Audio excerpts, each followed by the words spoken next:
Здравствуйте, дорогие белоруски! Я знаю, что мы можем быть очень разными. Ведь белорусская женщина – это и улыбка Марии Колесниковой, и бесстрашие Нины Богинской. Это бесценный опыт Лилии Власовой, которую называют матерью белорусской медиации. И это стойкость Натальи Херша, которая объявила голодовку.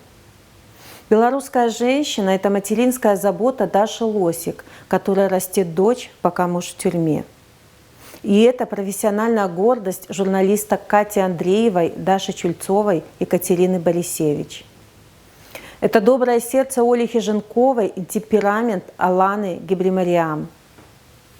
Но есть то, что объединяет всех нас. И тех, кто уже полгода открыто выражает свой протест, и тех, кто не поборол страх, но также ждет перемен. Это любовь и сила белорусок. Каждая из нас с вами любит своих детей и хочет для них безопасности. Каждая хочет иметь возможность выбирать свою дорогу, строить карьеру или семью, жить в большом городе или маленьком городке, быть политиком или домохозяйкой и гордиться своим выбором.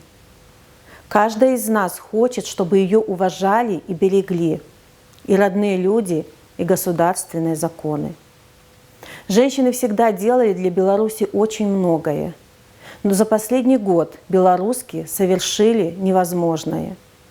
И сегодня, 8 марта, в День женской солидарности, я хочу поздравить вас, дорогие мои белоруски. 2020 показал, что нашей любви и силы хватит на весь мир. Я уверена, что, отмечая этот праздник, сегодня весь мир восхищается именно белорусскими женщинами. И я горда и счастлива быть одной из вас.